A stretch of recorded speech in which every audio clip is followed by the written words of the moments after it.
સતતમ નિજમૂર્તિચિંતકાનામતિકસેતમનોહર પ્રકાશે હૃદિદર્શિતરમ્ય દિવ્યરૂપં ભગવન્तं તમહં હરિં નમામિ.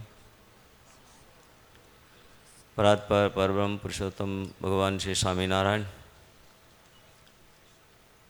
સરસ મજાની આપણને ભાગવતની કથા સંભળાવતા એવા વક્તા મહોદય અચલ સ્વરૂપ સ્વામી, આ સમગ્ર મહોત્સવના પ્રેરક એવા પૂજ્યપાદ અમારા વડીલ ગુરુબંધુ પ્રભુચરણ સ્વામી, અમરેલીથી પધારેલા ભક્તિ સંભવ સ્વામી, ગઢપુરથી પધારેલા અરે હરિઓમ સ્વામી, મારે હરિનારાયણ સ્વામી, પોપટ ભગત વગેરે વાલા સર્વે ભક્તજનો અને સર્વે સંતો, સર્વને જય સ્વામિનારાયણ. પીપળ ગામના બહુ મોટા ભાગ્ય છે કે આજે અહીંયા ત્રિવેણી સંગમ થયો. નકર શિબિર દર વખતે પ્રભુ સ્વામી વેરડોળ કરે છે, એને બદલે અહીંયા શિબિર કરી 5 દિવસ સુધી સરસ મજાનું શિબિરનું ત્યાં વેરડોળ આયોજન કરે છે. એ જ આયોજન અહીંયા લાવીને આ ગામને ધન્યભાગ બનાવી દીધું. નકર એટલા બધા ભક્તો આવે જ નહીં અહીંયા. શિબિરને બાને આવે ને. પ્રતિષ્ઠા કરવી હોય તો પ્રતિષ્ઠામાં આવવામાં તો હાજરી આપવાની હોય, પણ શિબિર હોય એટલે શું કરવું પડે? બધાને અહીંયા 5 દિવસ હાજરી આપવી પડે. એટલે શિબિર સરસ મજાની અહીંયા ગોઠવાણી, સરસ મજાની શ્રીમદ ભાગવતજીની કથા ચાલે છે. આવું સુંદર મજાનું મંદિર કાલે નહીં ને પ્રમ દિવસે સુંદર મજાના લાડીલા ઘનશ્યામ મહારાજ એવા રૂપાળા એ પધારશે.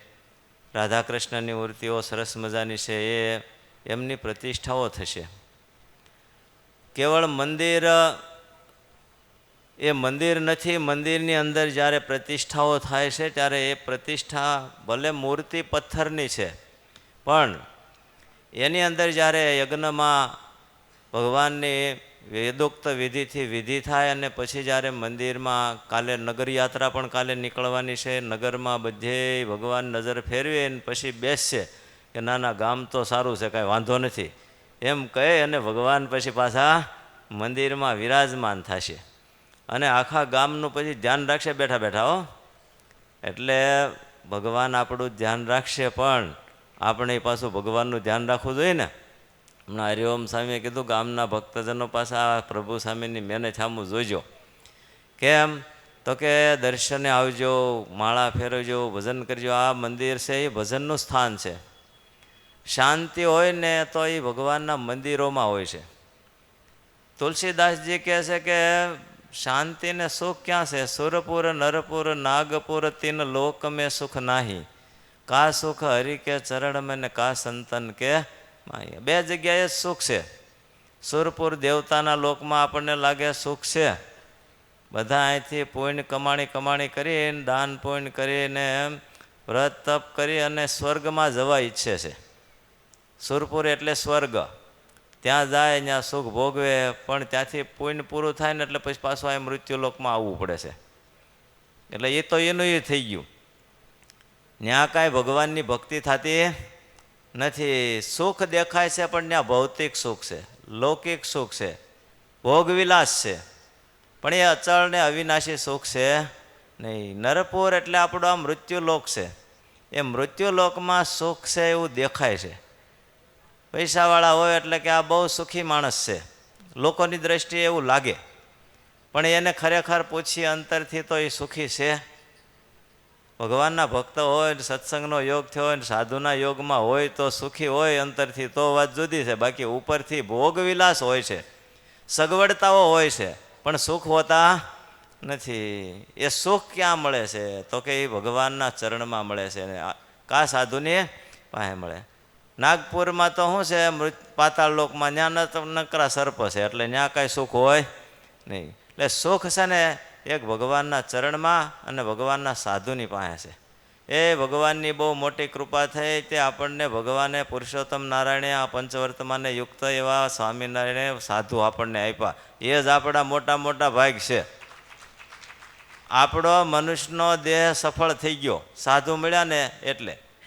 નકર અમથા ભગવાનનું ભજન તો કરત કદાચ કાંઈક આપણા કોઈક પૂર્વજન્મના કાંઈક પુણ્ય ઉદય થયા હોત, પણ ભગવાને આપણને મોટામાં મોટી કૃપા કરી હોય ને તો આ સાધુનો યોગ આપ્યો. આપણને સાધુ જ બધું સમજાવે. સાધુ વિના કોઈ દિવસ વાલિયો લૂંટારો હતો એમાંથી વાલ્મીકી ઋષિ બની ગયા. કેમ બની ગયા? એને સાધુ મળ્યા ત્યારે ને. નારદજી મળ્યા ત્યારે એ વાલિયો લૂંટારો હતો એની જગ્યાએ વાલ્મીકી ઋષિ બની ગયા. એમ વાલા ભક્તજનો, આ ગામ નાનું એવું છે પણ આજ તો આ 5 દિવસ ગોકુળિયું ગામ થઈ ગયું છે. એવી સરસ મજાની ભગવાન કૃષ્ણ પરમાત્માની લીલાના એ પદો ગવાય છે ને એની લીલા થાય છે ને મટકી ફોડ થાય છે. જો તમને બધાને ચોકલેટ તો હાથમાં આવી જ ગઈ છે તો કે નહીં આવી ગઈ? એ પ્રસાદી મળે, સરસ મજાની લીલા ભગવાનની સાંભળવા મળે. ભગવાનની કથા હશે ને થોડા પુણ્યવાળાને મળતી નથી. નિષ્કુળાન સ્વામી કહે છે કે હળવે પુણ્ય હોય નહીં વળી હરિકથાનો યોગ, મોટે ભાગ્યે એ મળે ટાળે ભવ રોગ. શું કરે? આ જન્મ મરણનો રોગ આ જીવને લાગ્યો છે ને એ રોગ ટાળવાનું કોઈ સાધન હોય ને તો ભગવાનની કથા છે. શાંતિ ભગવાનની કથામાં છે. ગમે એવો માણસ હોય, ઊંઘ ન આવતી હોય, પણ એ કથામાં આવી જાય તો શું થઈ જાય? બધો જ થાક ઉતરી જાય. કથાનો ઊંધો અક્ષરામ કરી નાખીએ એટલે થાક ઉતરી જાય ને. અહીંયા માણસ ખુરશી ઉપર અટાણે તો ખુરશીની વ્યવસ્થા થઈ ગઈ એટલે ખુરશી ઉપર બેઠા બેઠા ઊંઘી જાય. જૂના જમાનામાં જો ને ગામમાં હોય અને પહેલાં જો ને ઓલા તમારે બુંગણના ઓલાના ધોહરાના બધા કરીને માંડવા કર્યા હોય ને આગા ટેકા કરીને ટેકામાં કર્યા હોય ને એને માથે ઊંઘી જતા હોય, પણ ઊંઘતા હોય તો કથામાં બેઠા હોય ને તોય કામ થઈ જાય. ભલે ને યાદ ન રહે પણ બેઠા છે એનું ભાગ્ય ખુલી જાય ને ના એ કર્મ બદલી જાય આખા. એમ આજ સરસ મજાનું આ પીપળ ગામમાં પ્રભુ સ્વામીએ બહુ મહેનત કરીને એમના મંડળે ભક્તજનોના સહકારથી કેવું સરસ મજાનું સુંદર મંદિર બની ગયું છે. હવે એ મંદિરની આજે પ્રતિષ્ઠા પરમ દિવસે થશે. કથા ચાલુ છે, પણ ભગવાનની પ્રતિષ્ઠા થયા પછી ગામના જે ભક્તજનો હોય એમને તો ખાસ લાભ લેજો. આજુબાજુના ગામના ભક્તોને નજીક થતો હોય તો પણ એ પણ દર્શન કરવા આવજો. આ ભગવાન પધારશે અહીંયા. તમારા બધાના મનોરથ જે છે ને એ મનોરથ હોત પૂરા કરશે. 11 માળા કરીને સ્વામિનારાયણ મંત્રની ને સંકલ્પ કરશો તે સંકલ્પ આ લાડીલા ઘનશ્યામ મહારાજને રાધાકૃષ્ણ દેવ છે ને એ બધાના સંકલ્પ અને મનોરથો પૂરા કરશે. માટે ભજન કરજો. આ ભજન કરવા માટે સરસ મજાનું મંદિર થયું છે વાલા ભક્તજનો. આ ઉત્સવની અંદર, આ મંદિરની અંદર, આ ભૂમિની અંદર જેણે કોઈએ જે કાંઈ તન મન ધનથી જે કાંઈ સેવા કરી છે એમને ભગવાન સર્વ પ્રકારે સુખ્યા કરે એવી ભગવાનના ચરણમાં પ્રાર્થના સાથે સર્વ ભક્તોને જય સ્વામિનારાયણ.